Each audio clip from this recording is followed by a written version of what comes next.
नमस्कार प्यारे बच्चों, भाई सबको गुड इवनिंग। सारे बच्चों का स्वागत है एक बार फिर से in the class of English with me यानी कि अमित महिंद्राज। और आप देख रहे हैं वोकैब का महासंग्राम। जी हाँ, आप हिस्सा बने हुए हैं वोकैब के महासंग्राम का, जहां एक बार फिर से प्यारे बच्चों डिस्कशन होने वाला है आज के शानदार बेहतरीन 10 नए शब्दों के माध्यम से, इमेज के थ्रू।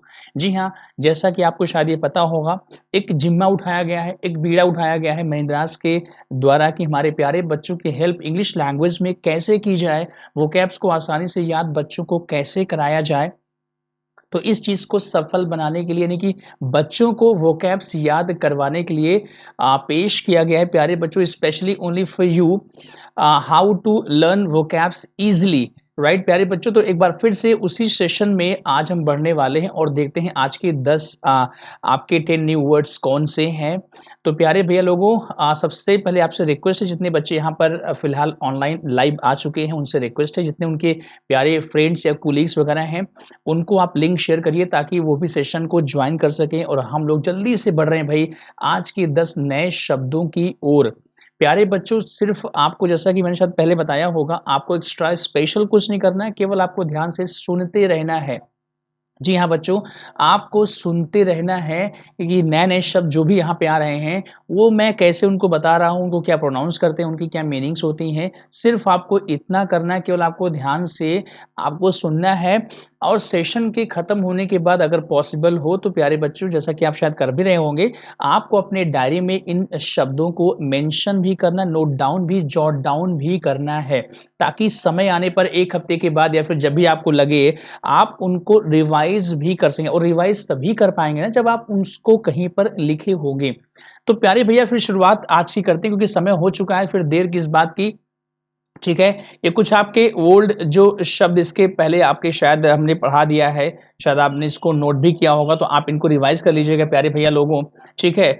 और ये कुछ अभी न्यूली वर्ड्स आपके शायद आपको पता होगा, जैसे गस्ट होता है, जिसको हमने पढ़ाया था आपको कि उमंग, रुचि इसको बोलते हैं। एम्बोल्डेन नेक्स्ट वर्ड आपका है, एक वर्ब जिसका मतलब होता है हौसला बढ़ाना, किसी का उत्साह बढ़ाना, एनकरेज करना किसी को। एमिकेबल एक वर्ड जिसका मतलब होता है मैत्रीपूर्ण या मिलनसार भी आप इसे प्यारे बच्चों कहते हैं। डीम एक वर्ब जिसका मतलब होता है विचार करना या कोई चीज़ मान लेना। पैलावर एक आपका वर्ब जिसका मतलब होता है मनाना या लुभाना किसी को। इज्यूरियंट एक एडजेक्टिव जिसका मतलब होता है लालायित या भुक्खड़ आप इसे कहते हैं। गैलम्फ, जी हाँ बच्चों, गैलम्फ आपका एक वर्ब जिसका मतलब होता है इतरा के, ऐंठ के चलना। या एंस्नेयर एक वर्ब जिसका मतलब होता है उलझाना, फंसाना। और एक्सकॉजिटेट जिसका मतलब एक वर्ब जिसका मतलब होता है चिंतन करना या किसी विषय, किसी मुद्दे पर गहराई से विचार करना। और टॉटरी एक वर्ड जो कि एडजेक्टिव जिसका मतलब होता है डगमगाता हुआ या हिलता डुलता या कांपता हुआ भी आप इसे प्यारे बच्चों कहते हैं। ये 10 शब्द पिछले कुछ दिनों पहले शायद आपको रिवाइज किए गए होंगे। और प्यारे बच्चों, पेश करते हैं आज के बेहतरीन से चमचमाते, जी हाँ, लहलहाते 10 शब्द कौन से हैं। सर, शब्द कभी लहलहाते भी हैं? जी हाँ प्यारे बच्चों, शब्द लहलहाते हैं जब आप इन पर अच्छी सी कमांड कर लें। कमांड कैसे करेंगे? सिर्फ आपको सुनते जाना है, ठीक है? तो बच्चों, पेश करते हैं, प्रेजेंट करते हैं आज का फर्स्ट वर्ड। जी हाँ, this is the first word of the day, that is inequity. क्या पढ़ते हैं प्यारे भैया इसको? इसको प्रोनाउंस करते हैं इनइक्विटी, जो कि एक नाउन है प्यारे भैया। जरा समझिए कि इसका मतलब क्या होता है।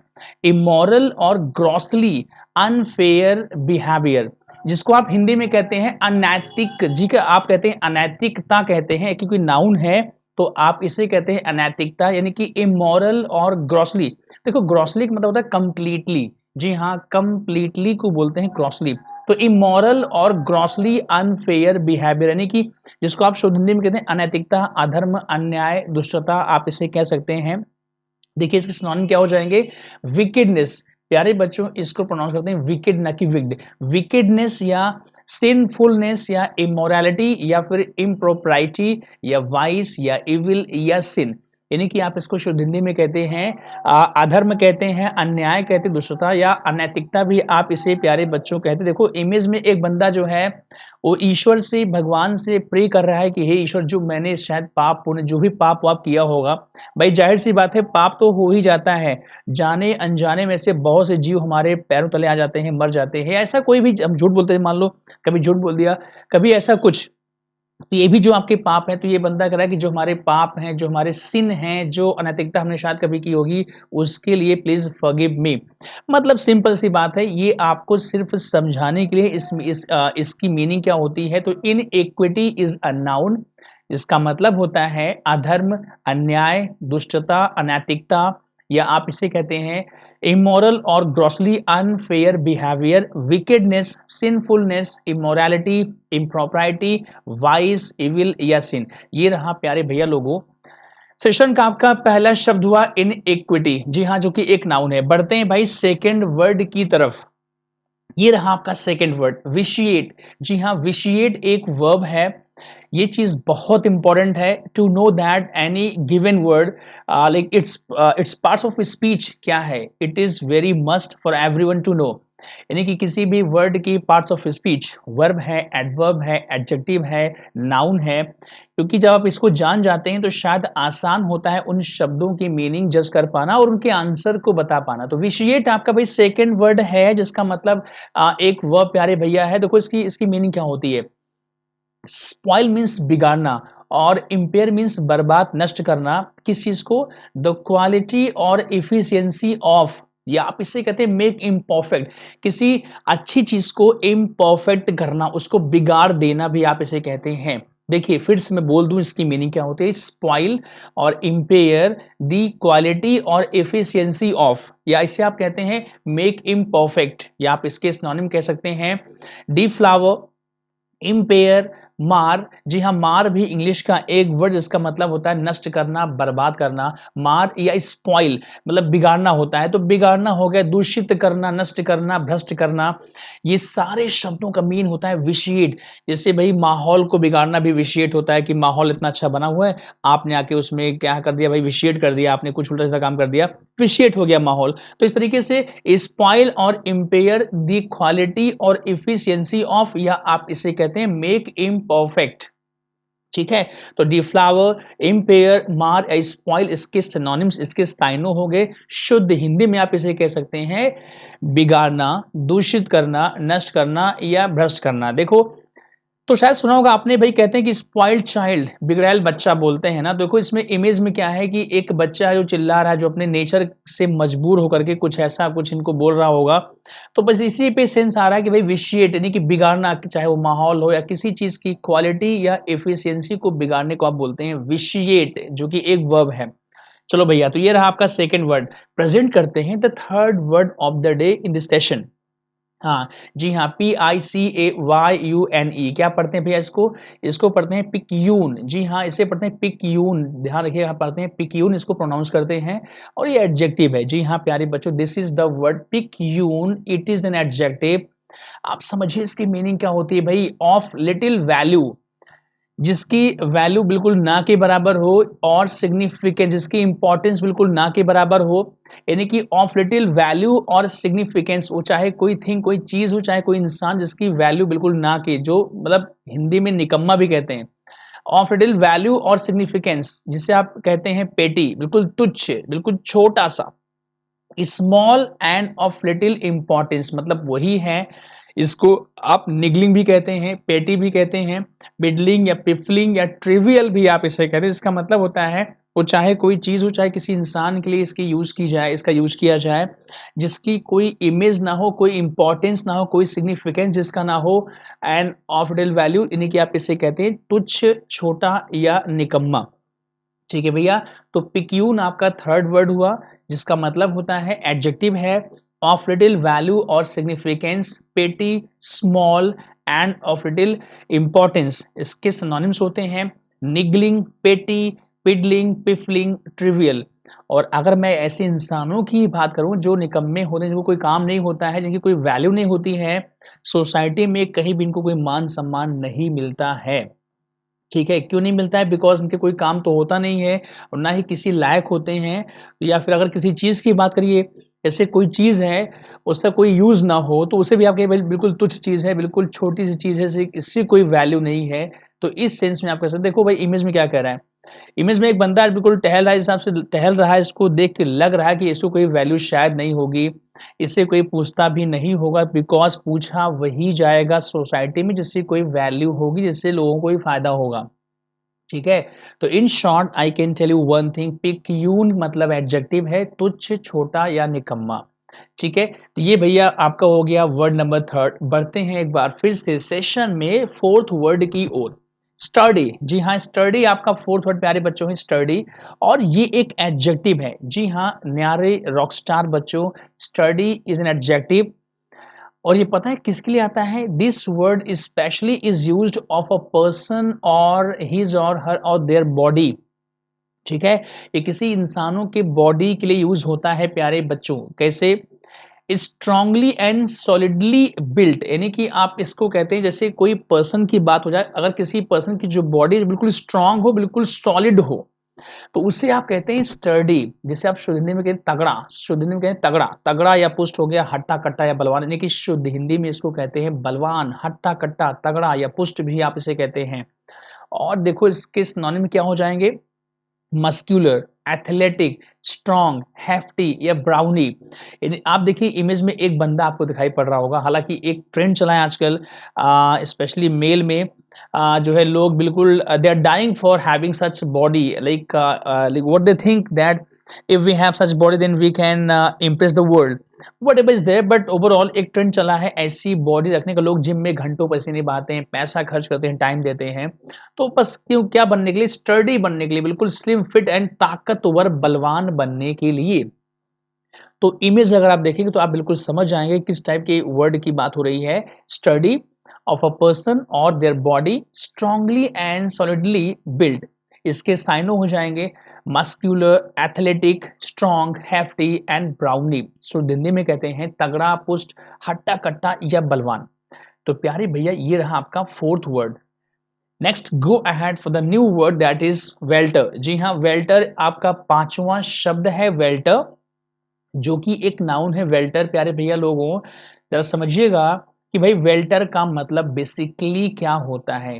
देखो वेल्टर इज अ नाउन, इसका मतलब समझिए a large number of items in no order, मतलब बहुत सारे आइटम्स हो, बहुत सारी संख्या में हो, लेकिन अस्त व्यस्त हो, मतलब किसी सीक्वेंस में, किसी ऑर्डर में ना हो, बिल्कुल अस्त व्यस्त, यहाँ वहाँ फेंके पड़े हों। कंफ्यूज्ड मास, या फिर ऐसे कोई गैदरिंग हो किसी चीज़ की, किसी थिंग वगैरह की, बिल्कुल हो तो बहुत सारे, लेकिन यहाँ वहाँ फेंके हों, मतलब किसी सीक्वेंस में, किसी ऑर्डर में सिस्टमेटिकली ना अरेंज्ड हो, उसी को आप कहते हैं वेल्टर, जो कि एक नाउन है। देखो इसके जो सिनोनिम से क्या हो जाएंगे भैया? कंफ्यूजन है, जंबल है, टैंगल है, क्लटर है, मेस है या हॉच पॉच। ठीक है? और हिंदी में क्या बोलेंगे भाई? घालमेल या झमेला, घालमेल या झमेला। आप खुद देखिए, यहाँ देखो इमेज में क्या है? इमेज में बहुत सारे सामान यहाँ पड़े हुए हैं, लेकिन सारे सामान सीक्वेंस में शायद नहीं है। ये सारे सामान क्या है? यहाँ वहाँ रखे हैं तो सामान बहुत सारे, ठीक है, लेकिन जितने भी आइटम्स यहाँ पे हैं वो सही सीक्वेंस में अरेंज्ड नहीं है। बस इसी चीज को आप कहते हैं घाल मेल या झमेला। तो प्यारे बच्चों ये 5th आपका वर्ड हुआ welter. Is a noun, a large number of items in no order या अ कंफ्यूज्ड मास, यानी कि शुद्ध हिंदी में आप इसे कहते हैं घाल मेल या झमेला। तो प्यारे रॉकस्टार सुपरस्टार बच्चों, ये रहा आपका भाई 5वां शब्द। और इस समय मेरे सारे रॉकस्टार बच्चे हिस्सा बने हुए हैं, जुड़े हुए हैं भाई वोकैब महासंग्राम के सेशन की क्लास से, और देख रहे हैं आप लोग बेहतरीन से शब्द। तो 5 शब्द मंजिल आधी आज की हमारी पूरी हो चुकी है। बढ़ते हैं अगले मंजिल की ओर, यानी कि नेक्स्ट आपके 5 वर्ड्स क्या हैं प्यारे बच्चों। मैंने आपसे पहले बोल रखा जितने भी वर्ड्स, क्योंकि लैंग्वेज है तो सारे वर्ड्स हमारे ही बीच से, हमारे ही अपने से निकल के आते हैं, और इन सारे शब्दों का यूज कहीं ना कहीं हमारे पर्सनल लाइफ से होता ही होता है। तो कहीं ना कहीं इमेज का फायदा यही होता है कि वो इमेज आपको जोड़ती है, आपको बताती है कि ये वर्ड आपने देखा है, ऐसे वर्ड का यूज आपके सामने पर डे होता है, बस आपको केवल समझना है, बस एक बार जान जाओ इसकी भी क्या है। ठीक है भैया। स्कीवी एक वर्ड आपका है। अब देखो थोड़ा सा डिफरेंट वर्ड स्कीवी है, SKIVVY। स्कीवी एक नाउन है और जरा समझिएगा ये क्या है, किस प्रकार के, स्पेशली ये पर्सन के लिए आता है। तो किस प्रकार के पर्सन जो हमारे आसपास होते हैं और हम उनको समझ नहीं पाते, उनको स्कीवी कहते हैं। समझो जरा भाई। A female domestic servant who performs manual task.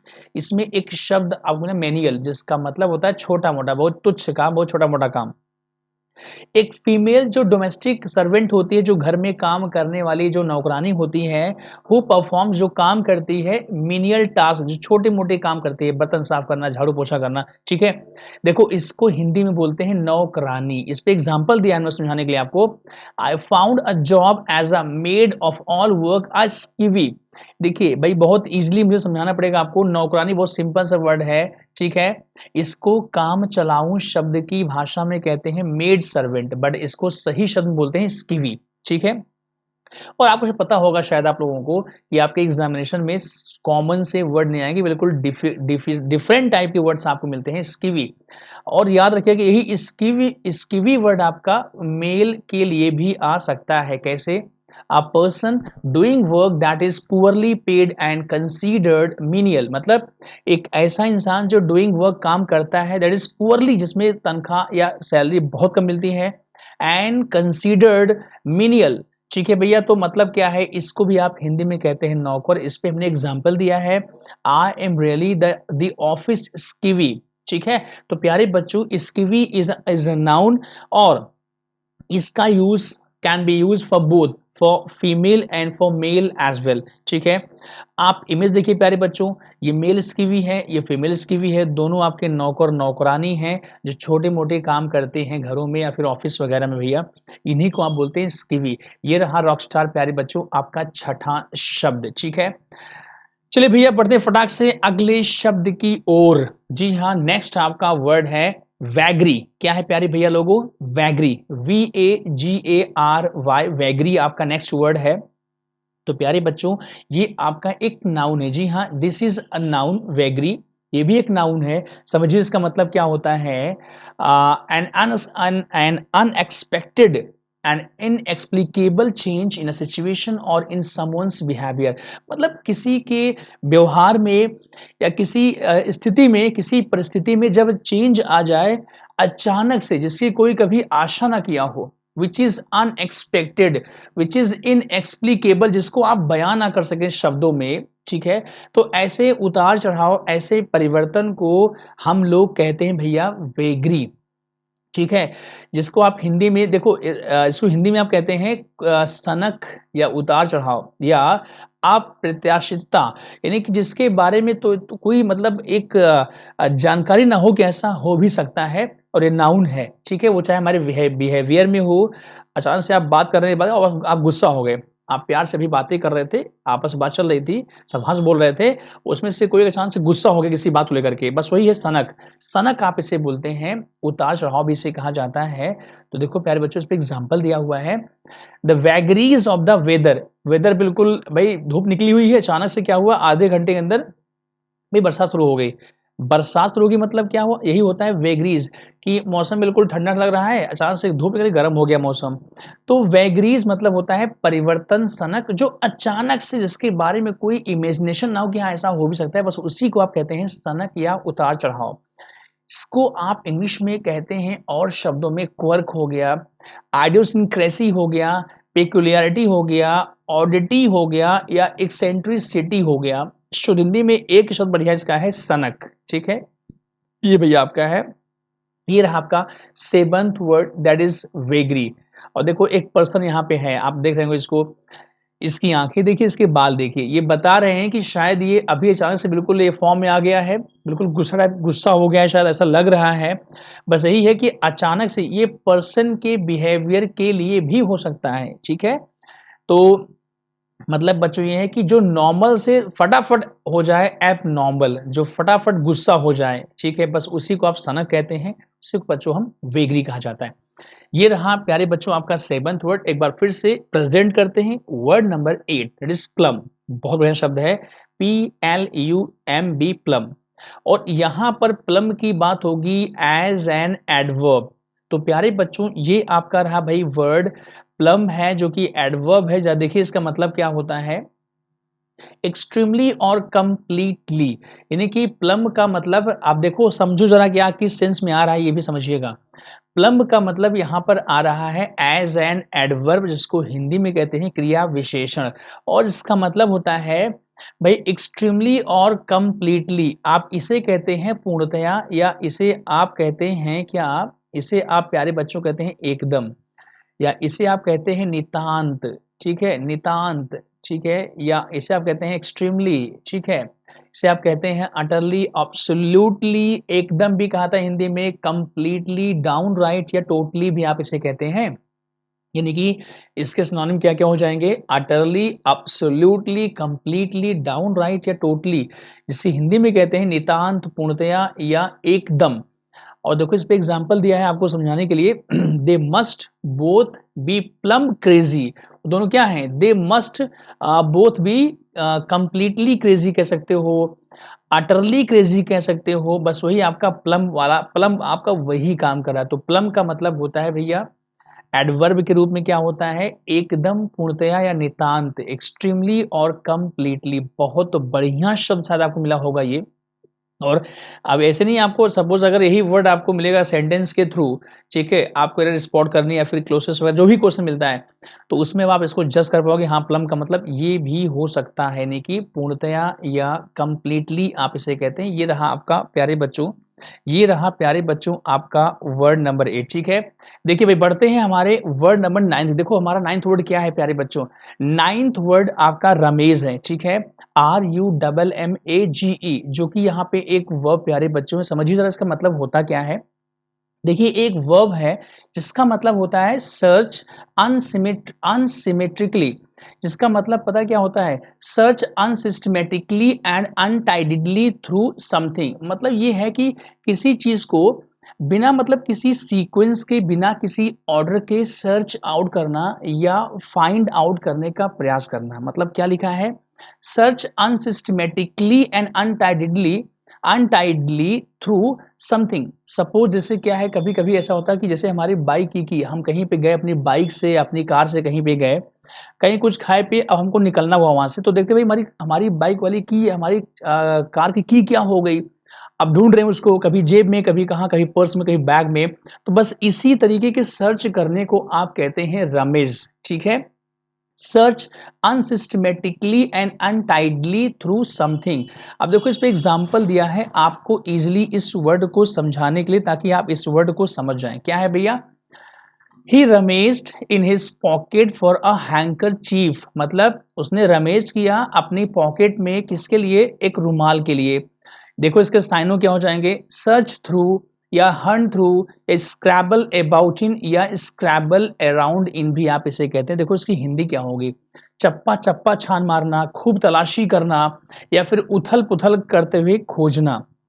ठीक है, तो भाई इस टाइप के खोजने को आप रमेश कहते हैं। अब इस टाइप के वर्ड को पता यूज कहाँ होगा आपका, आपका सपोज फिलर्स हो गया, फिर इन द ब्लैंक्स क्वेश्चन आपका आ गया, या आपका क्लोज टेस्ट आ गया। तो इन दो टॉपिक में इस प्रकार के शब्दों का यूज आपको करना पड़ता है कि जो कॉन्टेक्सचुअल मीनिंग होती है उस सेंटेंस की, उस पैराग्राफ की, उसके अकॉर्डिंग। ऐसा नहीं कि भाई आप वर्ड कोई भी कर सकते हो, फाइंड भी कर सकते हो, सर्च भी, लेकिन सर्च का, फाइंड का, रमेश का, सब हर एक वर्ड का अपना अलग यूज होता है। और इस पे जो टॉपिक आपके बनते हैं एग्जाम में वो होते हैं क्लोज टेस्ट, या बनता है आपका फिलर्स। तो वहां पे ऐसे शब्दों का यूज आपका बिल्कुल आपको जानना होगा। ठीक है भैया, तो प्यारे बच्चों आपका ये 9th वर्ड रहा, जिसका मतलब होता है, यानी कि रमेज है, जिसका मतलब होता है वर्ब है search unsystematically and untidily through something. किसी चीज को बहुत ज्यादा मतलब आप कहते हैं खूब तलाश करना, उथल पुथल करते हुए खोजना, चप्पा चप्पा छान मारना। ठीक है भैया, बस यही है। तो इसे ही आप कहते हैं रमेश। ये रहा आपका 9th वर्ड मेरे प्यारे बच्चों, शायद आपको ये वर्ड क्लियर हुआ होगा। देखो मेरा प्रयास बच्चों ही रहता है कि आप किसी भी वर्ड को एग्जैक्टली एंड प्रैक्टिकली समझ लो उसका मतलब क्या होता है। ऐसे हवा में वर्ड्स को याद करना आसान नहीं है, केवल बस आप उस वर्ड को जोड़ लें अपनी प्रैक्टिकल लाइफ से, क्योंकि आप कहीं ना कहीं उस शब्द से रिलेट करते हो, बस वही अगर आपको आगे हाँ, इसका मतलब इस सेंस में ये होता है, बस फिर समझ लो भैया कि वो वर्ड आपको याद हो जाता है और आप ऐसे वर्ड का सही यूज़ कर सकते हैं, चाहे किसी सेंटेंस में या किसी पैराग्राफ में भैया। तो रमेश आपका ये वर्ड हुआ, अपना फुल प्रयास मैं कर रहा हूँ, लेकिन प्यारे बच्चों शायद आपको आ रहा होगा और अगर किसी को नहीं आता तो बच्चों आप मुझसे पूछ भी सकते हैं कि सर ये वर्ड थोड़ा-सा क्लियर नहीं हुआ। ठीक है भैया? तो हमें शब्दों को रट्टा नहीं मारना है, केवल उनको समझ करके जोड़ना है अपनी पर्सनल लाइफ़ से, तभी शायद उनका यूज़ सही तरीके से सेंटेंस में हम कर पाएँगे। ठीक है भैया? ये रहा, पेश करते हैं presenting the last word of the day that is grapple. जी हाँ बच्चों, ग्रैपल आपका लास्ट वर्ड है, GRAPPLE, जो कि एक वर्ब है। ठीक है बच्चों, जो कि एक वर्ब है। देखिए इसका मतलब क्या होता है, engage in a close fight और स्ट्रगल विदाउट वेपन्स, यानी कि बिना हथियारों के, किसके भैया, बिना हथियारों के, हथियारों के बिना, without weapons, when we start fighting or struggling with someone, that is called grapple, यानी कि किसी के साथ जो है भिड़ जाना, किसी का सामना करना या हाथापाई करना शुरू करना, कुश्ती करना भी आप इसे कह सकते हैं, बिना किसी हथियार के, उसी को भैया बोलते हैं ग्रैपल। जरा समझिए इसका मतलब क्या है। Engage in a close fight और स्ट्रगल विदाउट वेपन्स, जिसको आप रेसल कहते हैं। रेसल मतलब क्या होता है भाई, संघर्ष करना नहीं, इससे आप बोलते हैं युद्ध करना, आपस में 2-3-4 लोगों के बीच में रेसल करना, हाथापाई करना, ठीक है? या फिर आप इसे कहते हैं स्ट्रगल भी, tussle, brawl, fight, scuffle, clash या कॉम्बैट। हाथापाई करना या जो है फाइट करना, किसी से भिड़ जाना भी आप इसको हिंदी में कहते हैं, या फिर सामना करना, यानी कि ग्रैपल का मतलब होता है। आप इसमें एग्जांपल देखिएगा क्या कह रहा है, passers bye grappled with the man after the knife attack. क्या कह रहा है, पासर्स बाय, जो पथिक, जो राहगीर थे, वो ग्रैपल किससे हुए, मैन से हुए, आफ्टर द नाइफ अटैक। तो प्यारे बच्चों, बहुत simply easily I can tell you, I can make you understand the meaning of grapple is a verb that is engage in a close fight और struggle without weapons. हथियारों की बिना जब आप भिड़ते हैं किसी से, आपके हाथ में लाठी, डंडा, बंदूक या ऐसा कोई चीज़, वेपन ना हो, उसके बाद जो आप भिड़ते हैं किसी से, ठीक है, लड़ाई करते हैं, फाइट करते हैं, हाथापाई करते हैं, उसी को हम बोलते हैं ग्रैपल, जो कि एक वर्ब है। हिंदी में कहते हैं सामना करना, भिड़ जाना या हाथापाई करना। और आप इसको इंग्लिश में कहते हैं wrestle, struggle, tussle, brawl, fight, scuffle, clash या कॉम्बैट भी इसे कहा सकता है। ठीक है भैया, चलिए, तो रॉकस्टार प्यारे बच्चों, आज के सेशन में ये 10 न्यू वर्ड्स हमने आपको डिस्कशन आपके सामने किया। और अभी आपको यहाँ सेशन से विदा करने से पहले, जी हाँ, आपसे अलग होने से पहले एक बार तेजी के साथ बता दें आपको, बहुत स्पीड में भागते भागते हुए, क्या, आखिर आज के 10 शब्द जो आपने अभी अभी देखे, डिस्कशन जिसका हुआ, आखिर 10 शब्द वो थे कौन प्यारे बच्चों। तो एक बार फिर से भैया एट अ ग्लैंस प्लीज आप ध्यान से देखिएगा मैं क्या क्या कह रहा हूँ, क्या पढ़ रहा हूँ। तो फर्स्ट वर्ड आज का बच्चों था इन इक्विटी, जो कि एक नाउन है जिसका मतलब होता है अधर्म या अन्याय। सेकेंड वर्ड प्यारे बच्चों था आपका विशिएट, जो कि आपका एक वर्ब जिसका मतलब होता है भ्रष्ट करना, बर्बाद करना, नष्ट करना, ठीक है, दूषित करना भी आप इसे कह सकते हैं। और प्यारे बच्चों थर्ड वर्ड आपका पिक्यून था, जो कि एडजेक्टिव है जिसका मतलब होता है तुच्छ या छोटा, निकम्मा भी आप इसे हिंदी में कह सकते हैं। स्टडी एक एडजेक्टिव है जिसकी मीनिंग होती है तगड़ा, बलवान या हष्ट-पुष्ट भी आप इसे कहते हैं। और वेल्टर इज अ नाउन जिसका मतलब होता है घाल-मेल या झमेला। स्कीवी प्यारे बच्चों आपका वर्ड है। देखिए स्कीवी का मतलब होता है नौकर या नौकरानी। ठीक है भैया। नेक्स्ट आपका प्यारे बच्चों है वेगरी, जो कि एक नाउन है, इसका मतलब सॉरी प्यारे बच्चों, स्कीवी आपका नाउन ध्यान रखना। स्कीवी बच्चों आपका नाउन है नौकर, ठीक है। और वेगरी भी आपका नाउन जिसका मतलब होता है सनक या उतार-चढ़ाव। वो चाहे बिहेवियर में, चाहे किसी सिचुएशन वगैरह में हो, ठीक है? सिचुएशन या बिहेवियर दोनों में सनक या उतार-चढ़ाव को आप बोलते हैं वेगरी। नेक्स्ट वर्ड प्यारे बच्चों आपका प्लम है, जो कि एडजेक्टिव है प्यारे भैया, और इसका मतलब होता है एकदम अत्यंत, सॉरी प्यारे बच्चों, प्लम्ब आपका एडवर्ब है। जी हाँ, क्रिया विशेषण आप इसे हिंदी में कहते हैं, इसका मतलब होता है एकदम या अत्यंत आप इसे कहते हैं, ठीक है? एक्सट्रीमली भी आप इसे कह सकते हैं। और सेकंड लास्ट वर्ड आपका रमेश, जो कि एक वर्ब है रमेज, इसका मतलब होता है तलाश करना। और लास्ट आपका वर्ड प्यारे बच्चों ग्रैपल, जिसका मतलब होता है भिड़ जाना या लड़ाई शुरू कर देना किसी से बिना हथियारों के। तो प्यारे भैया ये तो आज के आपके 10 शब्द रहे, और आशा करते हैं कि शायद आपको एक बार फिर से आज ये कुछ नए वर्ड्स आपके सामने आए, आपके दिमाग में बैठे ज़रूर होंगे। बस सिर्फ आपसे रिक्वेस्ट, चूँकि मैं हमेशा करता रहूँगा, इन शब्दों को आपको ना केवल सुनना है बल्कि एक अच्छी-सी प्यारी-सी डायरी में आपको इनको नोट डाउन भी करना है, ताकि आप इनको वीकली बेसिस पे इनको रिवाइज़ भी करते रहें। ठीक है? एक बार फिर से दावे के साथ बच्चों मैं ये कहना चाहता हूँ कि बिल्कुल भाई शब्द हम आपको याद कराएँगे, this is my total guarantee. इसके लिए सिर्फ़ आपको एक काम करना पड़ेगा, सेशन जो कि आप जॉइन हालाँकि करते भी हैं, आपको बस ऐसे करते रहना है, केवल आपको सुनना है शब्दों को एक बार, और फिर आपको क्या करना है भैया, केवल आपको डायरी में लिखना है। और रही बात रिवाइज़ करने की, तो मैं प्रयास करता हूँ कि 10 नए शब्द सेशन में शुरू करने से पहले मैं कुछ शब्दों को रिवाइज़ करवा भी देता हूँ। ठीक है भैया? तो भई कुछ न कुछ तो करना ही पड़ेगा, और बहुत नहीं करना पड़ेगा, केवल आपको ध्यान से सुनना है और एक डायरी में शब्दों को उतारते चलना है। ठीक है भैया? तो इस दीपावली में टारगेट हमारा जो प्यारे भैया लोगों हैं कि आपको 100 वर्ड के आस-पास याद करा दिया जाए। शायद ये कहीं न कहीं कुछ हद तक संभव भी हुआ होगा। ठीक है प्यारे भैया लोगों, तो एक बार फिर से आपसे थैंक यू सो मच विदा लेते हैं, और फिर से मुलाकात आपसे होगी कल यानी कि नेक्स्ट डे, और फिर से देखेंगे प्यारे बच्चों 10 नए शब्द। Thank you class, thank you so much and जय हिंद। Thank you.